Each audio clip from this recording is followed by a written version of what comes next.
छत्तीसगढ़ में नक्सलियों और माओवादियों के खिलाफ चल रहे अभियान में बुधवार को सुरक्षा बलों को बड़ी सफलता मिली है। सुरक्षा बलों ने अब तक 27 नक्सलियों को मार गिराया है। नारायणपुर जिले के अबूजमाड़ इलाके में मुठभेड़ अभी भी जारी बताई जा रही है। इन 27 नक्सलियों में से एक ऐसा भी था जिसके नाम से लोग कांपते थे। वो इंजीनियर था, AK-47 का शौकीन था, वारफेयर का उस्ताद था। उसकी वारफेयर की प्लानिंग ऐसी हुआ करती थी कि कई बार सुरक्षा बल भी उसके जाल में फंस गए। यही वजह थी कि सरकार ने उस पर 1.5 करोड़ रुपए का इनाम रखा था। इस नक्सली का नाम था नंबलंबा केशव राव उर्फ वसव राजू। वसव राजू को एक नाम से नहीं बल्कि कई नामों से जाना जाता था। नंबलंबा केशव राव गनगन्ना, विजय, दरपू, नरसिम्हा रेड्डी, नरसिम्हा प्रकाश, कृष्णा इत्यादि नामों से इसे जाना जाता था। हालांकि उसका असली नाम नंबलंबा केशव राव था।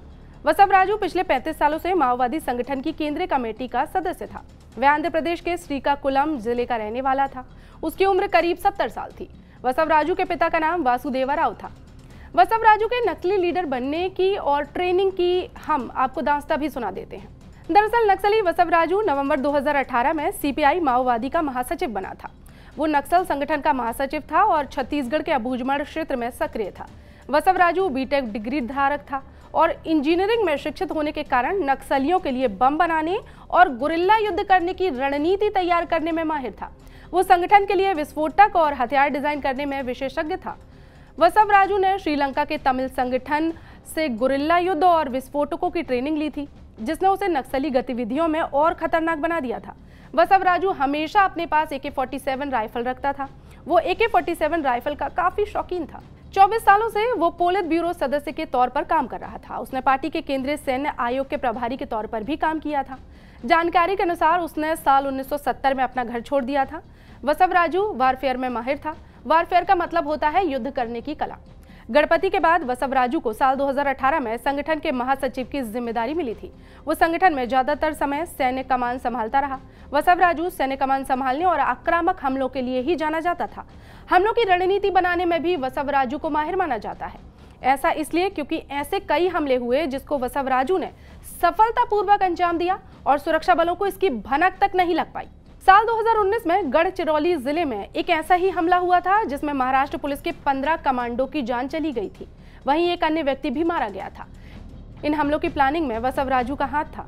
2010 दंतेवाड़ा का हमला, जिसमें 6 अप्रैल 2010 को छत्तीसगढ़ के दंतेवाड़ा जिले के चिंतलनार गांव के पास भारतीय कम्युनिस्ट पार्टी के नक्सली माओवादी विद्रोहियों के द्वारा घात लगाकर हमला किया गया था, जिसके कारण 76 CRPF के जवानों की जान चली गई थी। साथ ही 8 माओवादी भी मारे गए थे। कहा जाता है कि इस हमले की प्लानिंग भी वसव राजू ने की थी।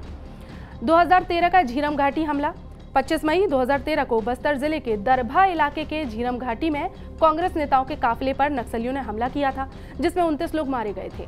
मृतकों में तत्कालीन कांग्रेस के प्रमुख नंद कुमार पटेल, पूर्व नेता प्रतिपक्ष महेंद्र कर्मा और पूर्व केंद्रीय मंत्री विद्याचरण शुक्ल शामिल थे।